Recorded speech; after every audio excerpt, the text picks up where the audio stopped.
लग्नानंतर होईलच प्रेम या मालिकेच्या आजच्या भागामध्ये आपण पाहणार आहोत. पार्थ झोपलेला असतो आणि झोपेमध्ये सुद्धा पार्थला काव्या दिसत असते. पार्थला झोपेमध्ये काव्याचीच स्वप्न येत असतात. थोड्या वेळाने पार्थ झोपेतून जागा होतो. पार्थ म्हणत असतो, स्वप्नात सुद्धा काव्य येत आहेत, मला स्वप्नात सुद्धा नको आहेत त्या. एवढ्यातच पार्थच्या मोबाईलवर एक मेसेज येतो. पार्थ मोबाईल आपल्या हातामध्ये घेतो आणि मोबाईल बघतो.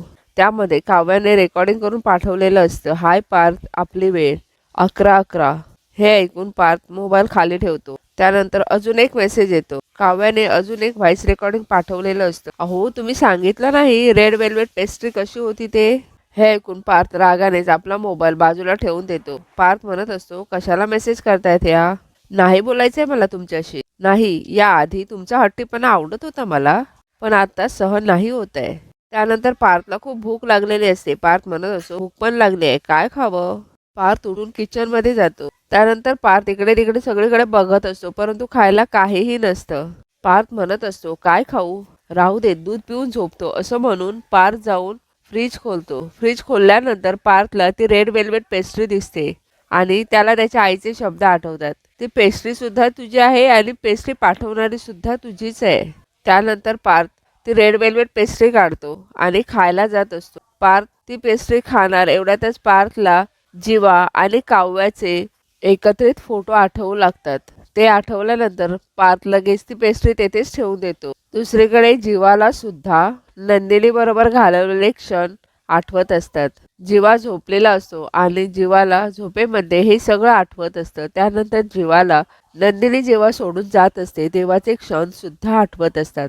जेव्हा झोपेमध्येच, नको नंदिनी, मला सोडून जाऊ नको, माझं एकदा ऐकून तर घे, मी असं नाही केलंय, प्लीज एकदा ऐकून तर घे, असं जीवा झोपेमध्येच बडबड करत असतो. एवढ्यातच मानिनी तेथे येते. मानिनी जीवाच्या डोक्यावरून हात फिरवत असते, परंतु जीवा झोपेमध्येच मानिनीचा हात पकडून नको ना जाऊ, नको ना जाऊ असं ओरडत असतो. मानिनी म्हणत असते, जीवा, नंदिनी नाहीये, मी आहे बाळा. जीवा उठून आपल्या आईला विचारत असतो, आई, नंदिनी आता इथे आली होती का? यावर मालिनी नाही असं म्हणते.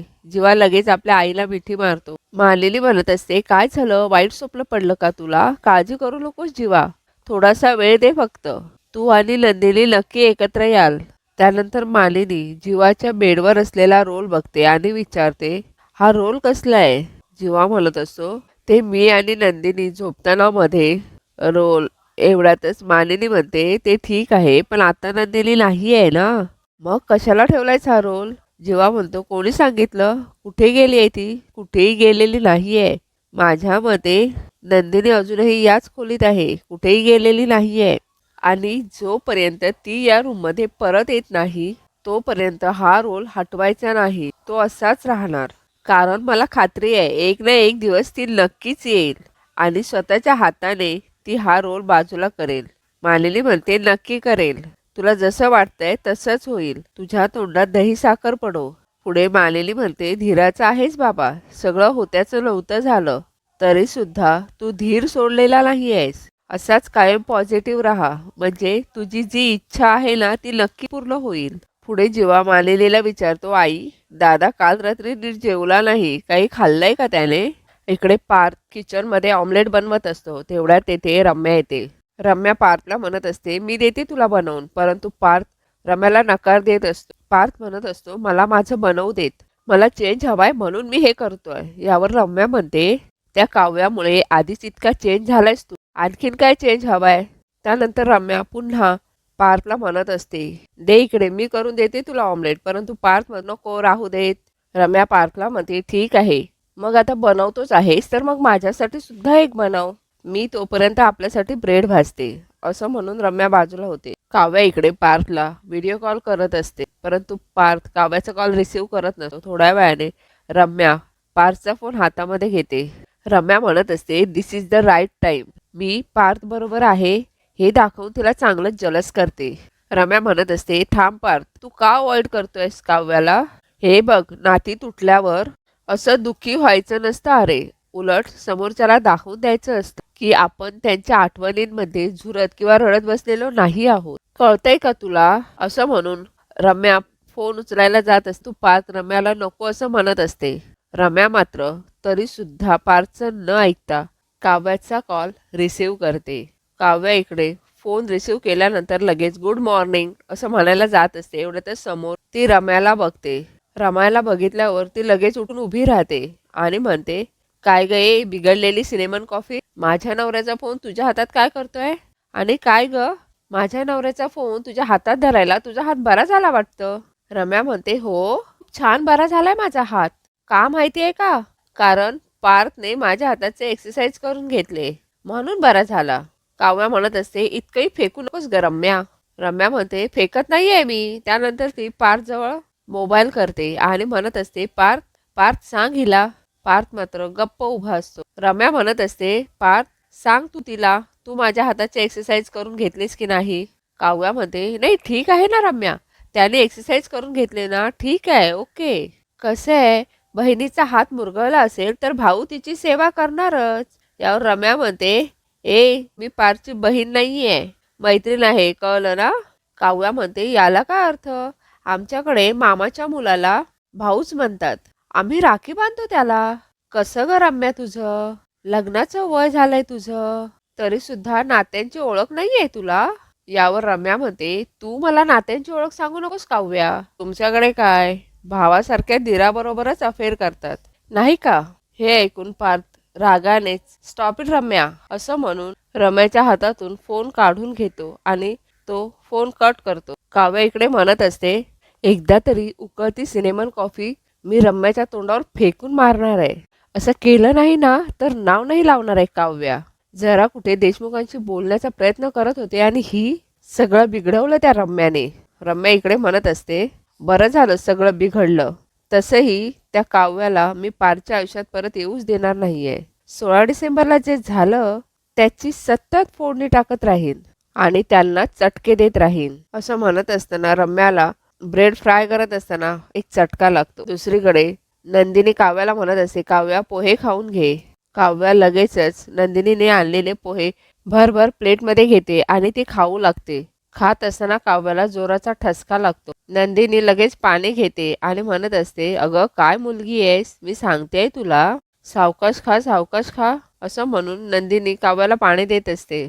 त्यानंतर नंदिनी काव्याच्या पाठीवरून हात फिरवत असते आणि म्हणत असते, सांगते तरी मी तुला, सावकाश खा म्हणून. घास अडकला घशात तर त्रास होईल मग. यावर काव्या म्हणते, त्रास तर होतोयच ना ताई. अगं ती रम्या नको नको ते बोलली मला. यावर नंदिनी म्हणते, मग तुझी काय अपेक्षा आहे? रम्याने तुझ्या पाठीशी उभं राहावं, वसू आत्याने तुला येऊन धीर द्यावा असं? बाहेरच्यांपेक्षा घरच्यांचे शब्द जास्त जिवारी लागतात काव्या. ची चिडचिड करून काय होणार आहे? काव्या म्हणते, पण एक सांगू ताई तुला, जर तू आणि पार्थने मला माफ केलं ना तर अख्ख्या जगाशी लढायची हिंमत येईल ग. नंदिनी म्हणते, माफीचा प्रश्नच नाहीये, पण वाईट सुद्धा वाटू नये अशी इच्छा आहे का तुमची? काव्या, तुझ्या समोर इतक्या वेळा मी जीवांबद्दल बोलत राहिले, पण एकदाही तू मला माझा हात धरून थांबवलं नाहीस, मला काहीच सांगितलं नाहीस. हा, पण त्यासाठी मी रागवले नाहीये तुझ्यावर. तुला बघितलं ना काव्या की मला आठवतं कसं तुझं मंगळसूत्र काढायला निघाली होतीस. तू रूमच्या आत आणि मी रूमच्या बाहेर होते आणि तू मला सतत सांगत होतीस की ताई लग्न मोड म्हणून. आणि मी तुझी मोठी बहीण असणं इतकं अडचणीचं झालं होतं तुझ्यासाठी. मला कळतच नव्हतं हे सगळं काय आहे, काय चाललंय. पण आता अर्थ लागतोय या सगळ्याचा आणि मग लाज वाटते आणि जीवांवर तर मी खूपच नाराज आहे. खूप दुखावलंय त्यांनी मला. किती वेळा मी त्यांना त्यांच्या भूतकाळाबद्दल विचारलं की मिसके कोण होती, इथपर्यंत मी गेले होते, पण जीवानी हे सत्य कधीच सांगितलं नाही मला. काव्या, जेव्हा जेव्हा तुझ्या बाबतीत सगळ्यांनी मला विचारलं तेव्हा मी छाती ठोकपणे सर्वांना सांगितलं की काव्याचं काही जरी असलं असतं तरी तिने मला सांगितलं असतं, पण मीच ओळखू शकले नाही ग तुझ्या मनात काय चाललंय ते. तुझ्या समोर जीवानी आणलेला गजरा माळून घेत होते, तुझ्या समोर मी जीवानी भरवलेला घास खात राहिले. मला ठसका लागला तेव्हा त्यांनी पाणी पाजलं, तेव्हा समोरच होतीस ग तू. काय वाटलं असेल ग तेव्हा तुला? आता हे आठवून आठवून तोंड कडू होतं ग माझं. स्वतःवरचा राग सरता सरत नाही, त्यामुळे मी कोण तुला माफ करणारी? माफी तर मी तुझी मागते. असं म्हणून नंदिनी काव्यासमोर हात जोडते. काव्या लगेच नंदिनीला अडवते आणि तिला मिठी मारते. इतक्यातच नंदिनीला पार्थचा फोन येतो, परंतु नंदिनीला फोनवर काही ऐकू येत नाही, म्हणून नंदिनी बाहेर जाऊन पार्थशी बोलत असते. काव्या म्हणत असते, या बोक्याने ताईला का फोन केला ते ऐकायलाच हवं असं म्हणून काव्या नंदिनीच्या मागे जाते. पार्थ म्हणत असतो, नंदिनी बिझी आहात? नंदिनी नाही असं म्हणते. नंदिनी म्हणत असते, बोला ना, काय म्हणताय पार्थ? पार्थ म्हणतो, एक काम होतं, तुम्ही मला अर्ध्या तासात भेटू शकता का? म्हणजे सहज शक्य असेल तर. नंदिनी बरं ठीक आहे असं म्हणते आणि कुठे यायचं आहे हेही विचारते. पार्थ म्हणत असतो, LP रोडला कॅफे मिलन आहे, तेथे भेटूयात. यावर नंदिनी हो असं म्हणते आणि लोकेशन शेअर करायला सांगते. हे सर्व काव्या ऐकत असते. काव्या लगेच जाऊन जीवाला फोन लावते. जीवा काव्याचा फोन उचलतो. जीवा म्हणत असतो, काय ग, ऑल ओके ना? काव्या म्हणते, हो हो ऑल ओके. काव्या म्हणते, मी आता पार्थ आणि नंदिनी ताईला फोनवर बोलताना ऐकलं. ते दोघे बाहेर भेटतायत कॅफे मिलनमध्ये. यावर जीवा म्हणतो, मग? काव्या म्हणते, मग काय मग? अरे एवढं सगळं झाल्यानंतर नंदिनी ताई आणि पार्थ पहिल्यांदा भेटतायत. आपण दोघेही जाऊया ना तेथे. जीवा म्हणतो, म्हणजे कॅफेमध्ये आपण चौघेही?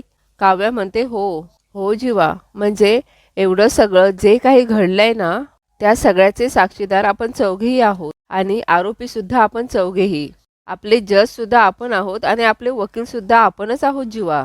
हे बघ, हे सगळं घडल्यापासून तू आणि मी बोलतोय. इथे मी आणि नंदिनी ताई एकमेकींशी सगळं बोलतोय, तेथे तू आणि पार्थ सगळं बोलताय. आता आपण चौघांनी एकत्र बसून बोलायची वेळ आली आहे जीवा. मला असं वाटतं जे काही घडलंय, येस, खूप मोठी गोष्ट घडली आहे. सगळं आलं आता अचानक सगळ्यांच्या समोर. झालं ते झालं, परंतु आता आपण चौघांनी एकत्र एकमेकांसमोर बसून बोलायची वेळ आली आहे. मिटून टाकूयात सगळं. हे बघ, जे काही होईल ते होईल, पण एक गोष्ट लक्षात ठेव जीवा, ही केस जिंकायची आहे आपल्याला. जीवा म्हणत असतो, नाही करेक्ट आहे, एकदम करेक्ट आहे तुझं. आपण एकत्र प्रयत्न करून बघूयात. आणि तसंही कॅफेमध्ये भेटत असल्यामुळे ते आपल्यावर चिडले तरी सुद्धा त्यांना तेवढं रिॲक्ट होता येणार नाही. तू म्हणतेस तसंच करूयात आपण. काव्या म्हणते, मी काय म्हणते जीवा, आपण भर कॅफेत हातापाया पडू त्यांच्या.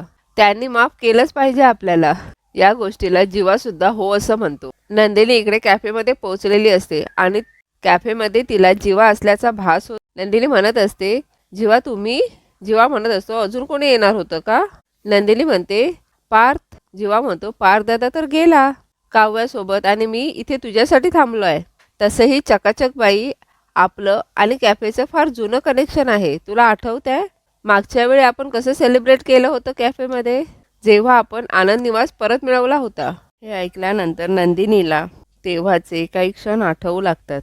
जीवा पुढे म्हणत असतो, एक विचार कर, जर आपण आनंद निवास परत मिळवू शकतो तर आपण आपल्या आयुष्यातला आनंद परत का नाही मिळवू शकत? हे ऐकल्यावर नंदिनी हसत असते. जीवा म्हणत असतो, बघ कशी हसते माझी चकाचक बाई. नंदिनी लगेच आपली बॅग घेऊन तेथून निघून जात असते. जीवा लगेच नंदिनीचा हात पकडतो आणि म्हणतो, चकाचक बाई, अगं मला माहिती आहे, खुश करणं खूप सोपं असतं ग, सुखी ठेवणं कठीण असतं, असं मला माझ्या बायकोने सांगितलंय. मी तुला फक्त खुश नाही तर सुखी ठेवेन. एक चान्स दे ना मला, प्लीज, देशील ना? हे सगळं नंदिनीला आठवत असतं. एवढ्यातच ते पार्थ येतो. पार्थ नंदिनीला आवाज देतो आणि तिच्या डोळ्यासमोर हात फिरवतो आणि विचारत असतो, नंदिनी ठीक आहात ना तुम्ही? नंदिनी मात्र इकडे तिकडे बघत असते. नंदिनीचे डोळे जीवाला शोधत असतात. लग्नानंतर होईलच प्रेम या मालिकेच्या पुढील भागामध्ये आपण पाहणार आहोत. पार्थ काही पुस्तके काढून नंदिनीला देत असतो आणि म्हणत असतो, मेन जवळ आली आहे, त्यांना अभ्यास करायला ही पुस्तकं लागतील. यावर नंदिनी म्हणते, एवढं प्रेम आहे तुमच्या मनात काव्याविषयी, कडवटपणाला जागा तरी उरली आहे का? दुसरीकडे काही मुलं काव्याला छेडत असतात. ती मुलं म्हणत असतात, अरे ही बघ, देशमुखांच्या मुलाबरोबर व्हिडिओ व्हायरल झाला होता. दुसरा एक जण म्हणत असतो, आम्ही दोघे भाऊ आहोत, जरा आमच्याकडे पण ये ना. असं म्हटल्यानंतर नंदिनी त्या मुलाच्या कानाखाली मारते आणि म्हणत असते, बहीण आहे ती माझी, तिच्यापासून 2 पावलं लांब होऊनच बोलायचं. तो मुलगा म्हणत असतो, हिच्यामुळे तुझी जिंदगी बर्बाद झाली आणि तू हिची बाजू घेतेस. असं म्हटल्यानंतर नंदिनी त्या मुलाच्या अजून एक कानाखाली मारते.